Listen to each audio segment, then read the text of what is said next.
Hi friends, ನಮಸ್ಕಾರ. ಸೈಯದ್ ಸುನಾರ್ ಚಾನೆಲ್ಗೆ ಸುಸ್ವಾಗತ. ಇವತ್ತಿನ ವಿಷಯ ರೇಷ್ಮೆ ಹುಳಗಳ ಮಹತ್ವ. ರೇಷ್ಮೆ ಹುಳದ ಜೀವನ ಚಕ್ರವು ಬಹಳ ಆಸಕ್ತಿದಾಯಕವಾಗಿದೆ. ರೇಷ್ಮೆ ಹುಳವು ಬಹಳ ಮುಖ್ಯವಾದದ್ದು.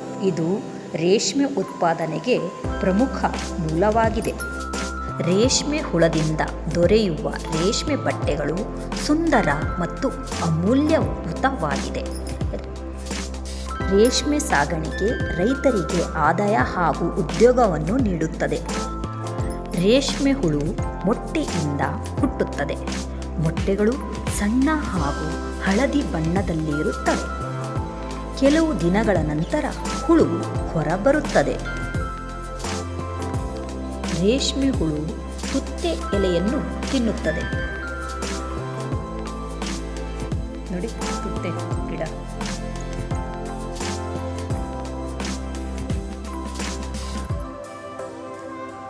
ನೋಡಿ, ತುತ್ತೆ ಎಲೆ ಹೀಗಿರುತ್ತದೆ. ಅದು ದಿನದಿಂದ ದಿನಕ್ಕೆ ವೇಗವಾಗಿ ಬೆಳೆಯುತ್ತದೆ. ಬೆಳವಣಿಗೆಯ ವೇಳೆ ಹಲವಾರು ಬಾರಿ ಚರ್ಮ ಬದಲಾಯಿಸುತ್ತದೆ. ರೇಷ್ಮೆ ಹುಳು ತುಂಬ ಆಹಾರ ಸೇವಿಸುತ್ತದೆ. ನೋಡಿ ಹೇಗೆ ತಿಂತಾ ಇದೆ, ನೋಡಿ ಎಲೆ ರೇಷ್ಮೆ ಹುಳು. ನಂತರ ಅದು ಗೂಡು ಕಟ್ಟಲು ಪ್ರಾರಂಭಿಸುತ್ತದೆ. ನೋಡಿ ಹೇಗಿದೆ ಗೂಡು.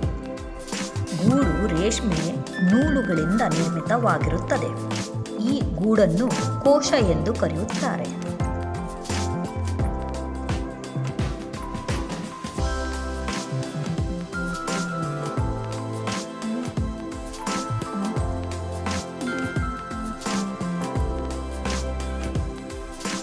ಕೆಲವು ದಿನಗಳ ಬಳಿಕ ಚಿಟ್ಟೆ ಹೊರಬರುತ್ತದೆ.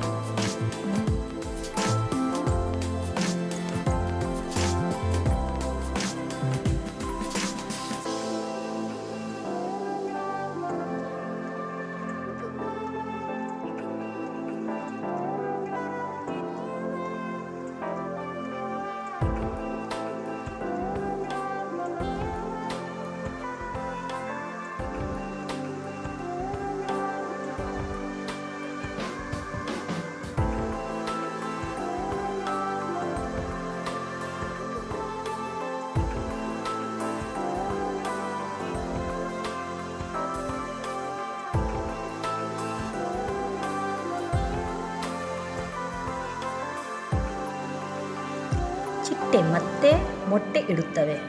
ಹೀಗೆ ರೇಷ್ಮೆ ಹುಳಗಳ ಜೀವನ ಚಕ್ರ ಮುಂದುವರಿಯುತ್ತದೆ.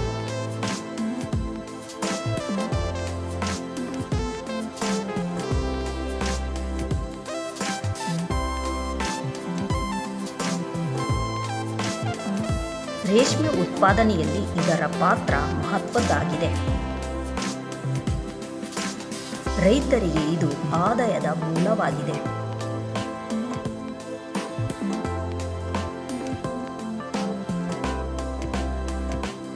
ಕರ್ನಾಟಕದಲ್ಲಿ ರೇಷ್ಮೆ ಸಾಗಾಣಿಕೆ ಪ್ರಸಿದ್ಧವಾಗಿದೆ. ನೋಡಿ ಎಷ್ಟು ಚೆನ್ನಾಗಿದೆ. ಹಾರ ಸುಂದರವಾಗಿ ಕಾಣಿಸ್ತಾ ಇದೆ.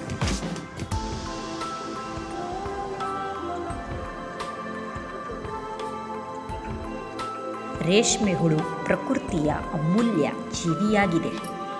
ನನ್ನ ಮಾಹಿತಿ ನಿಮಗೆ ಇಷ್ಟವಾದರೆ ನಮ್ಮ ಚಾನೆಲ್ಗೆ ಲೈಕ್, ಶೇರ್ ಮತ್ತು ಸಬ್ಸ್ಕ್ರೈಬ್ ಮಾಡಿ.